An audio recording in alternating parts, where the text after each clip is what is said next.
call this one Thoughts of a History Teacher. Yeah. At the end of the day, I'm just trying to innovate concepts that can relate to my students' mental state. After the fire sparks, you gotta ventilate, so I be there with the fan to breathe on it where I can. Heard kids say that history isn't meant for me. These long lectures are wrecking me. Why do they keep pressuring on test scores? Man, they're not really assessing me, just giving me D's, and it's starting to repress my dreams. I hear that with full volume. Well, in this class, whether or not you know the facts isn't the only factor for the outcome of you pass or finishing last. Now look on your desk, we got some text to inspect. Turn the page left, they read about Turkey. Concepts are so coded that they say their brain's hurting.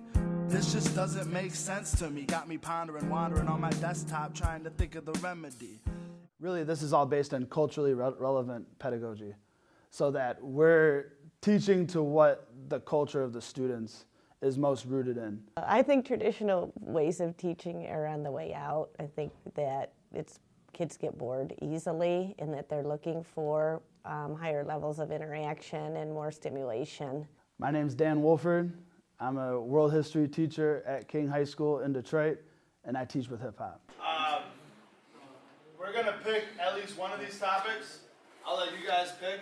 We're gonna pick something.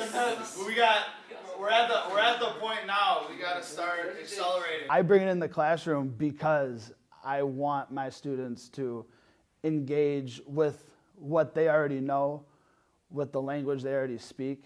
And I want them to understand that value. And then incorporating that into world history, which is another very abstract concept. Studying something that happened 8,000 years ago or more, even 500 years ago, right now is very abstract. So I can teach some of those same concepts, the concept of power and oppression and human interaction. I can incorporate what the students already know and what they already engage with to close that gap so they can begin to understand our world and how our world develops. As a counselor, the arts can help kids in a lot of ways. We have kids who, express themselves through dance and through music and through, painting and writing and all of that, and that's a good way to help them emotionally. So from my standpoint as a counselor, the arts come into play a lot. It started with an idea I had about 2014. I knew that I wanted to bring hip hop into the school, and one of my first ideas was to create some sort of after-school program. When I first approached my principal, Dr. Jenkins, she wanted me to get comfortable with being a first-year teacher and really understanding the student culture and understanding what it means to teach at King High School.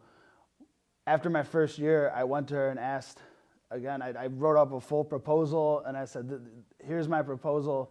This is what I'd like to do. Can I start Lyrical Crusaders? And she looked at me and said, I thought you already started.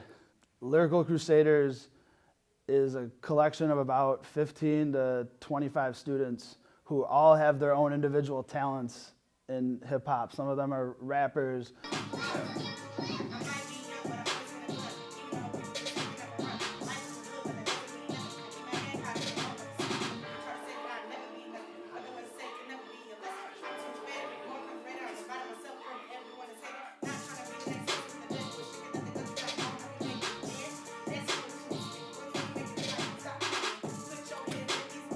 Dancers.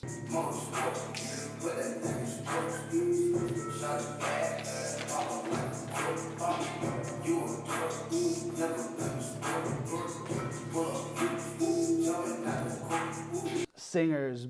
Same New York, same Chi-town, different times, different life, real time, real life, you know the game.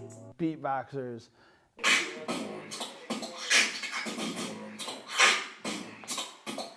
Producers. Mine cut off at 2:13, exactly. Okay, that's good. And yours? Lyrical Crusaders is a place for students to create music, to engage in hip hop in a safe after-school space where they can learn how to use audio equipment. They can practice and develop their dancing, put themselves out there perform in front of thousands of people so far with our several performances. This has worked out better than I could have ever imagined. Because all of the backlash I was told I was going to get never came, to be completely honest. I'm in the perfect environment for me as an educator. I have an incredibly supportive administration. I have students that are starting to think about college. I think because I teach 11th grade, so students are thinking about beyond just this classroom, which is the perfect environment to introduce hip hop. This is one of the elite high schools in the state of Michigan, so we're continuing to build and reach higher and higher as a student population. So for me, the fact that I have such strong relationships with some of these students, that I'm seeing the results that I want to see, but still there's always room for improvement, but I'm seeing the results that I want, and I'm seeing where I want these students to go, which is been a dream come true. Like if I can change a student's life, make them a better person, help them stay on the right, then there's nothing else I need. No worries over salary. The fantasy of it all makes me smile like say cheese.